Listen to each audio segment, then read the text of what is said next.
How's it going? It's another Monday morning, and it's been a couple days since I saw the movie, but I want to talk about Knives Out because it's one of the best movies of the year, and it's probably one of the most enjoyable, probably the most enjoyable time I had at the movies as well. This is a extremely meticulously, cleverly crafted whodunit movie, and I love whodunits. They're, ever since Agatha Christie kind of perfected this genre of mystery storytelling, I've loved they made a bunch of shows about this, like Midsummer Murders and like Murder, She Wrote and the Hercule Poirot show. And they've made a lot of movies too. Most recently, 2017's Murder on the Orient Express, directed and starring Kenneth Branagh. I really, really enjoyed that movie. It was fun, it was intriguing, it was exciting, and it's almost like a classic detective story. So I like that a lot. And Daniel Craig plays a very classic detective character in this movie by the name of Benoit Blanc, and for having a French sounding name, he's very southern. He's got a very southern sounding accent, and it's extremely enjoyable to watch, and because you're used to him being James Bond with a British accent, or maybe American, but wow, like with this southern accent, it's a little jarring at first. It feels like it's a little over the top, but then like it totally it just totally works. It works with the entire array of characters. It really sets them apart. Each character is unique in their own way and extremely well realized. And it's a star-studded cast. It's almost like a Tarantino movie with how stacked the cast is. Like, you got Toni Collette, Ana de Armas, Daniel Craig, Chris Evans, Michael Shannon, Don Johnson, the one kid from the It series, the one girl from 13 Reasons Why.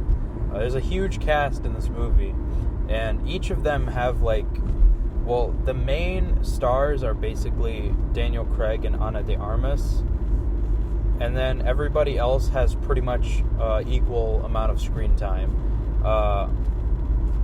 And wow, this is a twisty movie. This is really, that's why I said meticulously crafted, because wow, Rian Johnson should probably get some sort of best original screenplay, at least a nomination or something for this movie, because wow, he wrote and directed this movie.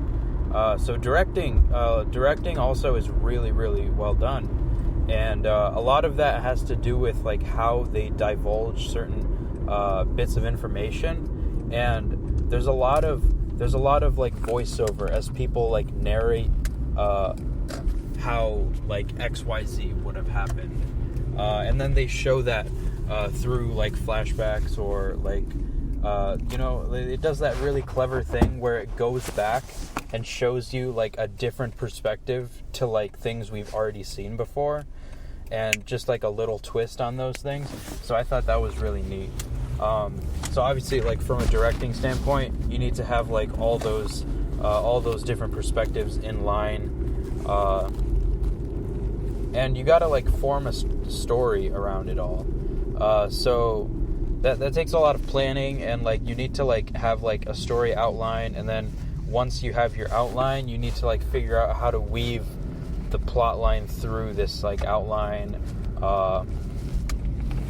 It takes a lot of planning, and you can tell that this if you just go into this movie, it might be a little bit confusing towards the end. When everything begins unraveling, when they start revealing everything and start putting all the pieces together, it can be a little overwhelming, because they're going through all these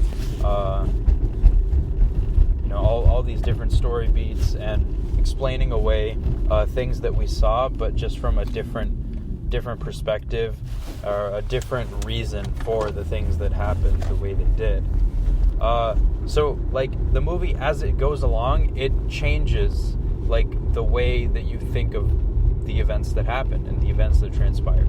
So I think it's really cool. It definitely got a rewatchability factor in that, where you can go and pick apart things from the beginning. And that's the reason the writing is so good, is because every single line is meticulously crafted and like necessary. So like there's a lot of different meanings with like certain characters. When they say a line a certain way, or when they say something, they can't say something similar to that thing and get the same meaning across. Like sure they can, but the thing is, you won't get the full meaning you won't get the full gravity of what they're actually saying, because it's foreshadowing, or it's clues to what may actually be happening, or what may have actually happened. So if you really pay attention to this movie, you may be able to figure things out. You may be able to, like, it'll reward you. That's what a good screenplay, good movie, good direction does, is if you are an attentive audience member, it will reward your attentiveness. Magnolia does that, and I mean, various other movies do that as well. And it's a remarkable sign of really good filmmaking. You know, in I don't know. Remarkable sign of really good filmmaking at work. But yeah, Knives Out is a great movie. The entire theater was laughing throughout this movie. It's hilarious. There's never a dull moment in this movie, and it always keeps you guessing on your toes. You know, they always like throw twists and turns in your way, just things to not keep you thinking the same thing, like, oh, this is all that happened, or this is what happened. So yeah, Knives Out is really great. You should go see it over this Thanksgiving weekend. I was able to see an early screening last Friday. Yeah, it opens actually I think tomorrow. It actually opens tomorrow for wide release. So yeah, you guys should all go see Knives Out. It's definitely a super enjoyable movie, and a very interesting movie too. Like, we don't get very many mystery movies. So, you know, see something that's a little bit different. You know, expand your horizons, or whatever they say. But yeah, that's it. Knives Out, great movie. Definitely recommend. Till next time, hope you guys have a great day.